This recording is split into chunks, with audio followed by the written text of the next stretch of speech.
Middle ઈસ્ટમાં ચાલી રહેલા તણાવ અને ઇઝરાયલ-ઈરાન સંઘર્ષની સીધી અસર હવે ભારતના રસોડા સુધી પહોંચી છે. ગેસ પુરવઠામાં વિક્ષેપ આવતા દેશના મોટા શહેરોમાં કોમર્શિયલ એલપીજી સિલિન્ડરની ભારે અછત સર્જાઈ છે, જેને કારણે હોટેલ અને રેસ્ટોરન્ટ ઉદ્યોગ પર સંકટના વાદળો છવાયા છે. જો એલપીજીની સપ્લાય ટૂંક સમયમાં જ સામાન્ય નહીં થાય તો આગામી 2 દિવસોમાં શહેરના અનેક રેસ્ટોરન્ટ કેટલાક દિવસો સુધી બંધ રાખવાની ફરજ પડી શકે છે.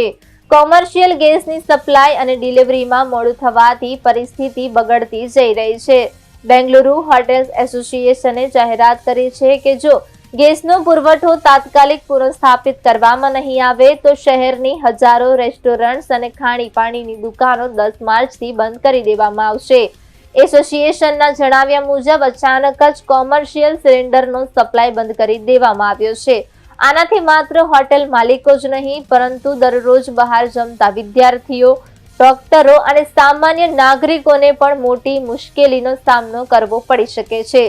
જો આવી જ પરિસ્થિતિ રહેશે તો આગામી 2 દિવસોમાં મુંબઈની તમામ રેસ્ટોરન્ટને બંધ કરવી પડી શકે છે. અત્યાર સુધી એસોસિએશનના અંદાજિત 10 થી 20% મેમ્બર્સને ગેસ સપ્લાયમાં તકલીફનો સામનો કરવો પડી રહ્યો છે.